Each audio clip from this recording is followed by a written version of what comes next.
जय मसीह की परमेश्वर के लोगों, क्या आप जानते हैं कि अब जिस समय में हम रह रहे हैं, जिस समय से होके हम गुजर रहे हैं, ये समय अंत का समय है।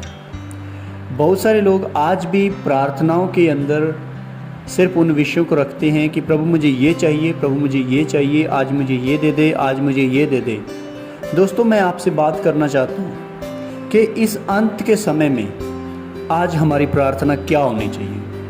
आज आपको किस रीति से प्रार्थना करने की ज़रूरत है। जब आप प्रार्थना करते हैं, आप इन विषयों को अपनी प्रार्थना के अंदर रख सकते हैं। आप परमेश्वर को कह सकते हैं कि परमेश्वर मुझे तैयार कर तेरे राज्य के लिए, क्योंकि मैं नहीं जानता तू कब आएगा, मेरे पास कुछ आइडिया नहीं है, पर तूने ये वादा किया है कि तू आएगा। और मेरे पिता, मेरे बाप, मेरे परमेश्वर, मैं नहीं जानता हूँ कि मैं तेरे लिए किस तरह से अपने आप को तैयार करूं, पर तेरा आत्मा मुझे सिखा सकता है। प्रभु मुझे सिखा तेरे वचनों में से, तेरे आत्मा के द्वारा, तेरे लोगों के द्वारा, कि मैं किस तरह से तैयार हूं तेरे राज्य के लिए। प्रभु मेरे परिवार को तैयार कर कि हम सिर्फ इस संसार की बातों के ऊपर ही मन लगा के ना बैठे रहें, हम आत्मिक चीज़ों के ऊपर मन लगाएं।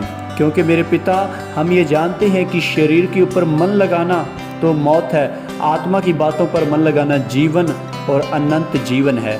मेरे परमेश्वर, मैं ये प्रार्थना करता हूँ, तू मेरे ऊपर दया कर। मैं ये प्रार्थना करता हूँ, तू मुझे तैयार कर। आमीन।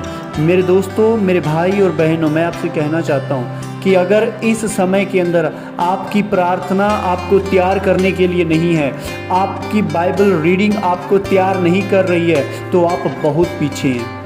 ये समय है उन कुंवारियों की तरफ देखने का जो बाइबल के अंदर प्रेजेंट करती हैं कि 5 मूर्ख थी और 5 समझदार।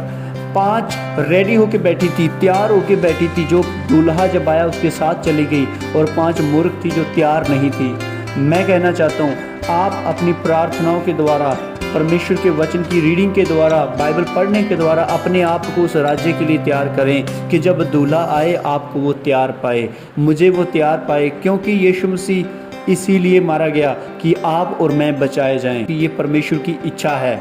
जागते रहो, अपने आप को तैयार करो, अपनी ज़िंदगी के ऊपर